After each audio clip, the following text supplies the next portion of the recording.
If there's one animal I've spent more time watching, filming and hunting more than any other, it has to be red deer.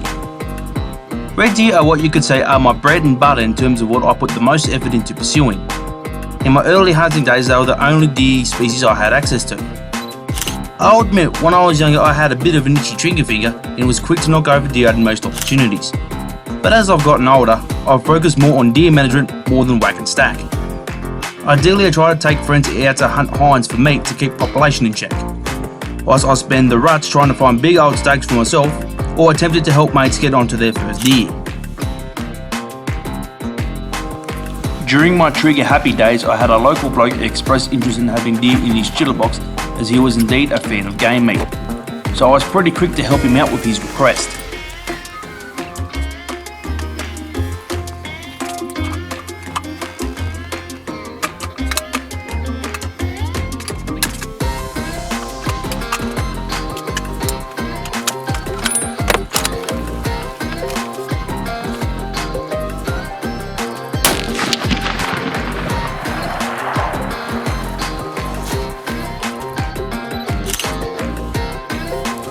One of the issues of recovering a big game animal on your own is trying to load it on the back of the ute on your own, as you'll see me struggle with here.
Oftentimes go where you take a deer down where vehicle access is non-existent, so you have to break it down for a pack out. Here's some tips from Mark and John on how to take a back leg off a red deer.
Yeah, you can see this joint here, Cody.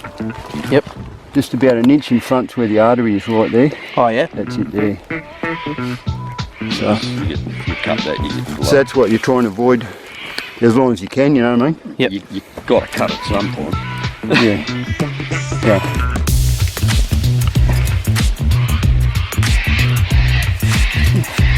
And then you know about the tailbone there. Yep.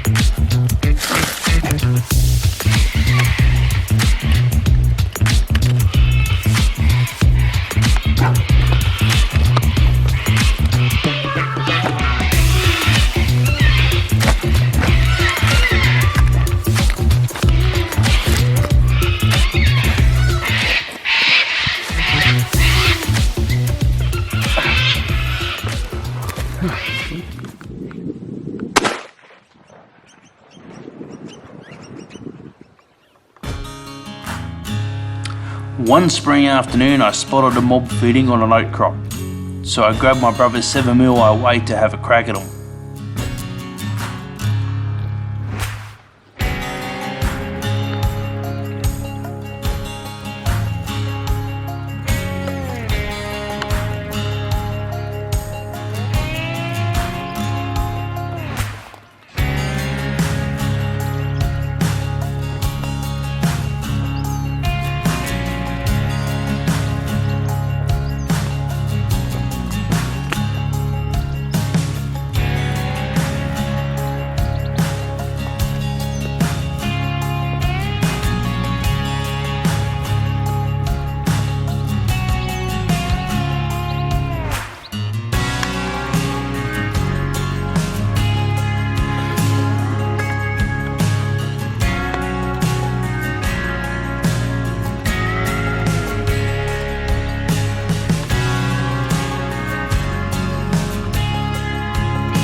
Now that we got our animal on the ground, let's look at the process of removing a back strap. First, take your knife and make a cut along the centre of the back. Ideally, this process will go easier with a sharp knife.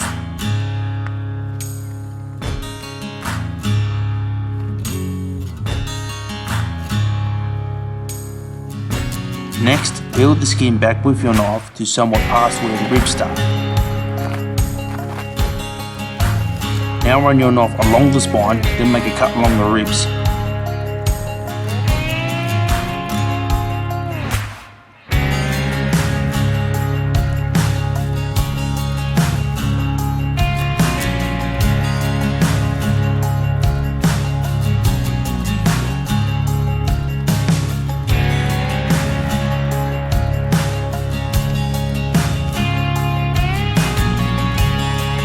You will notice some sinew get in the way, so if you can trim that off and get rid of it, do it. Even though there will be still more of it on the main piece of meat you'll be extracting.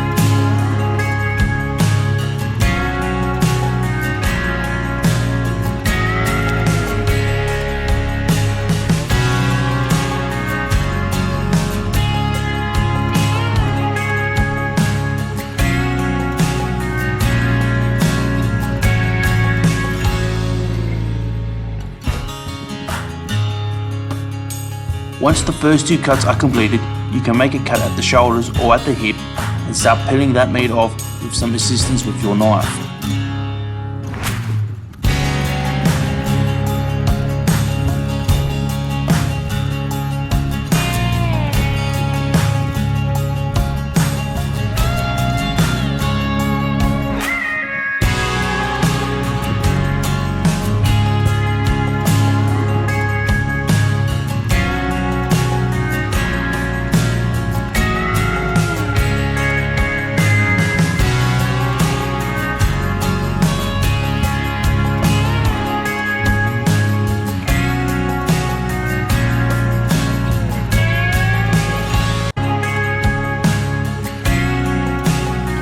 Now that you've cut the meat off and freed it, you should now have a fine piece of red gold.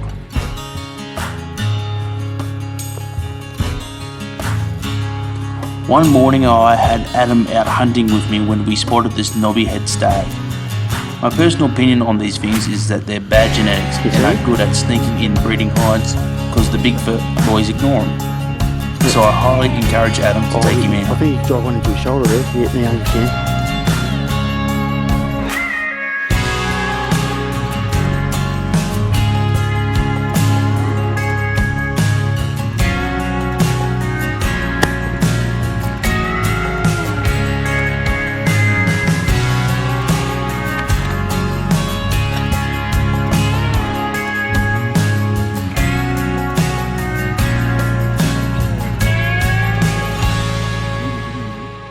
hit him.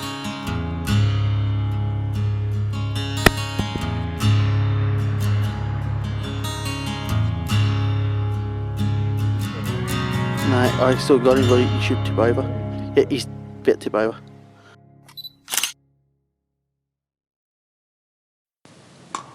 Although you can hunt them all year round and look pretty dandy in velvet, there's one time of year that most hunters wait for to pursue these beasts. The roar.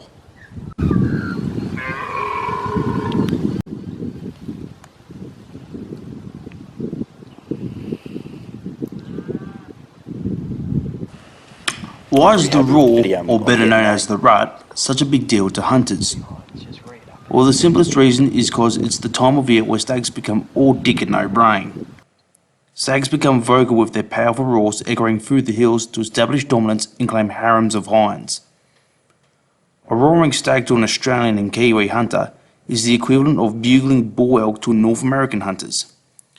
The sound makes you giddy with excitement, and it becomes a privilege to see the animals in their element even if you don't take a shot or knock an arrow.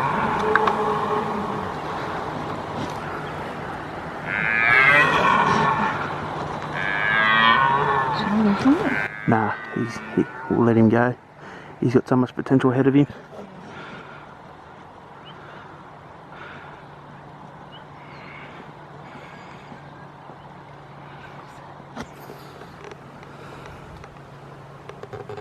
How's that?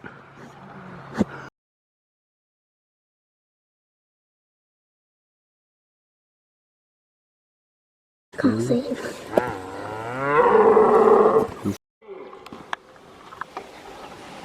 During one arvo in the scrub, I was on a mission to find the owner of these deep roars, but I wasn't expecting to find two stags locking antler.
That was awesome.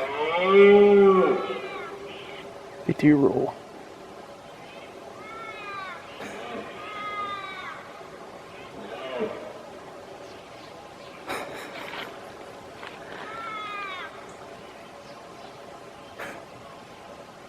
That's fucking awesome.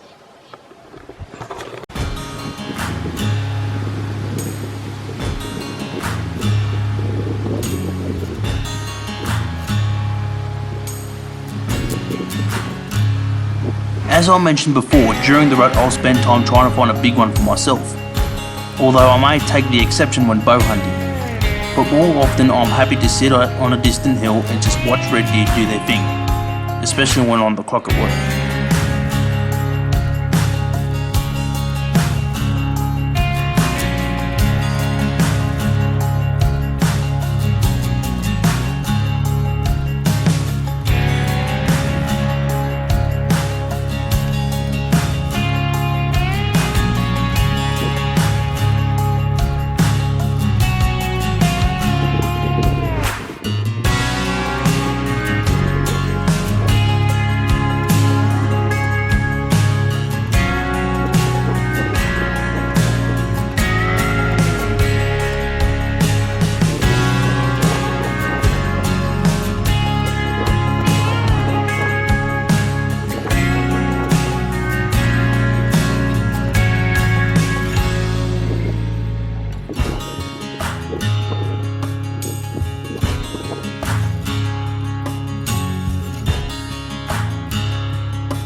Now I know you didn't see much hunting action during most of this episode, so I'll make it up to you all with these quick short snippets.